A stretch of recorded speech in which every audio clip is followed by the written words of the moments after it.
Eh bien salut à tous, j'espère que vous allez bien. On se retrouve aujourd'hui dans une toute nouvelle vidéo où nous allons parler de cette malheureuse église encore qui se trouve à Bordeaux. C'est l'église Saint-Éloi qui a complètement subi les foudres de Satan récemment, parce que la semaine dernière, il y a eu l'Assemblée Générale des Féministes et qui ont donc, durant leur passage, tagué cette belle église, donc que vous pouvez voir sur Google Street View. Et donc, cette malheureuse église a été taguée la semaine dernière par des groupes féministes athées, des groupes socialistes, communistes, anarchistes et tout ce que vous voulez.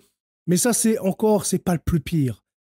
Parce qu'il y a eu un vol avec effraction la nuit du samedi au dimanche. Les voleurs ont forcé la sacristie, ils ont dévalisé le tronc d'offrande pour les cierges et ils ont brisé le coffre-fort de la chapelle.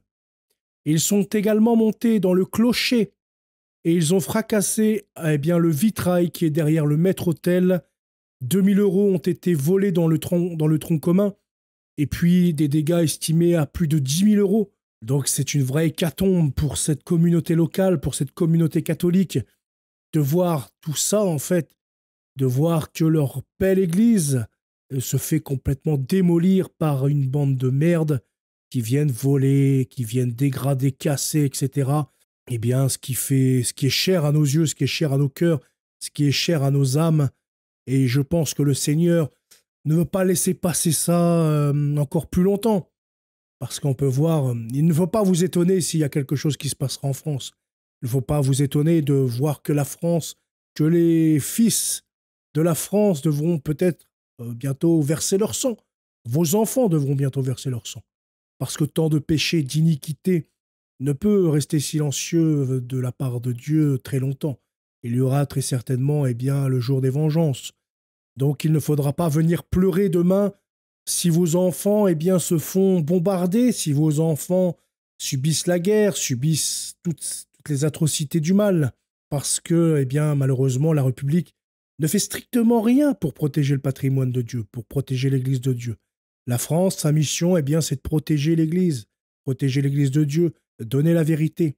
Aujourd'hui, à cause, encore une fois, on le répète, mais à cause de ces groupes, cause de ces groupes sectaires, de ces sectes qui gravitent autour du gouvernement depuis la Révolution, la France se détruit, se détériore, ça devient l'un des plus pires pays du monde en termes d'insécurité, en termes de corruption, en termes de tout ce que vous voulez en fait. Voilà, donc nous allons lire l'article du Figaro qui parle de ce qu'il s'est passé dans cette magnifique église de Saint-Éloi à Bordeaux. Donc, le Figaro titre « Vitraux brisés, sacristie forcée, l'église Saint-Éloi de Bordeaux, victime d'un cambriolage ». À Bordeaux, l'église Saint-Éloi a été la cible d'un cambriolage dans la nuit de samedi à dimanche. Une enquête est en cours. À Bordeaux, les attaques se multiplient contre l'église Saint-Éloi, située à 2 pas de la grosse cloche. Donc, c'est ce que vous avez vu là, la grosse cloche, ça doit être ici. Et vous avez l'église en fait qui est juste à côté en fait, qui est vraiment, elle touche plus ou moins la grande cloche. Taguée lors du passage du cortège de l'Assemblée Générale Féministe en Gironde la semaine dernière, la première église gothique de Guyenne a été cambriolée dans la nuit de samedi à dimanche. Le ou les voleurs ont forcé la sacristie, dévalisé le tronc d'offrande pour les cierges et brisé le coffre-fort de la chapelle. Ils sont aussi montés dans le clocher, ils ont fracassé le vitrail qui est derrière le maître-autel. C'est ce qu'a déploré l'abbé Grégory Lutz-Vieste, le curé de la paroisse, auprès du Figaro. Le prêtre de l'Institut du Bon Pasteur, donc l'Institut du Bon Pasteur, c'est un institut qui est dirigé par l'abbé Laguéry, et donc on peut voir également un de ses prêtres très connus sur Internet, c'est l'abbé Raffray, qui a porté plainte, estime à 2000 € la somme qui a été dérobée dans le tronc des cierges. La réparation des vitraux, restaurés aux frais des paroissiens dans les années 2000, pourrait quant à elle coûter plus de 10 000 €. C'est de pire en pire. La statue de Saint-Antoine qui était sur le tronc des cierges a quant à elle été déposée au sol avant qu'il défonce le tronc en bois.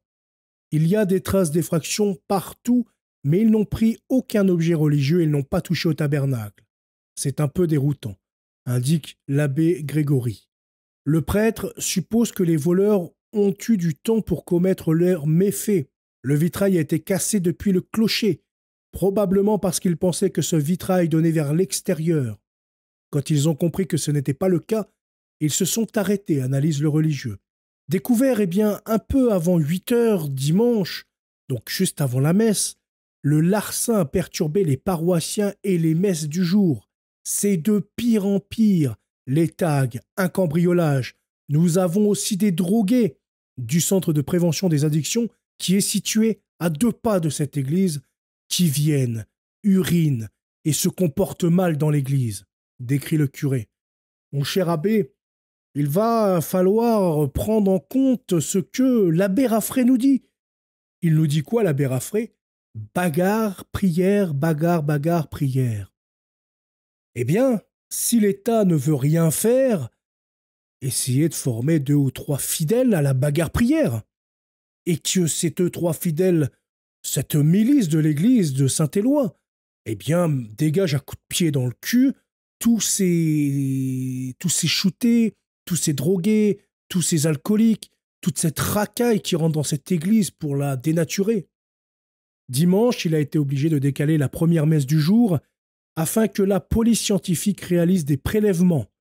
Inquiet, il alerte sur la christianophobie qui gagne du terrain selon lui. On a l'impression qu'il n'y a pas de sécurité devant nos églises alors qu'elles sont très souvent attaquées et que les chrétiens sont les fidèles les plus persécutés en France, souligne et termine ainsi l'abbé. Et monsieur l'abbé, vous avez entièrement raison. Il y a une christianophobie qui gagne un terrain immense en France, mais aussi pourquoi? Parce qu'il y a un catholicisme qui renaît. Et donc le mal se déchaîne pour éviter ce catholicisme de renaître. On le voit, il y a l'augmentation des baptêmes, il y a l'augmentation du nombre de conversions, il y a une augmentation très certaine et très soudaine du catholicisme, parce que cette République n'offre aucun moyen. Ils ne sont pas unificateurs. Cette République n'unit pas les hommes entre eux. Au contraire, cette République les divise. Et donc, cette jeunesse, les personnes, les Français, ils ont besoin de retrouver un socle commun, une histoire commune. Ils ont besoin de refaire patrie, comme on dit. Ils ont des besoins et ils voient que dans l'Église, on est une communauté. Nous sommes tous ensemble, nous sommes des frères. Et donc, c'est vrai que cet appel au catholicisme, et d'ailleurs ce catholicisme qui répond à énormément de questions, de qui est Dieu, d'où on vient, qu'est-ce que l'âme, pourquoi nous avons une soif spirituelle, qui est le Seigneur Jésus-Christ, qui sont les rois de France, etc. Il y a tout un pan de l'histoire et tout un pan à découvrir quand on revient à la religion catholique. En tout cas, voilà, prions encore une fois pour cette belle église de Saint-Éloi, pour les fidèles, et puis pour monsieur l'abbé qui ne supporte plus de voir toutes ces exactions. Prions pour que justice enfin soit faite et que la République prenne des mesures concrètes et sérieuses pour faire cesser toutes ces horreurs que l'on peut voir depuis plusieurs années en France contre notre patrimoine religieux. Voilà, c'est tout pour cette vidéo. Je vous souhaite une très bonne soirée. À bientôt. Salut.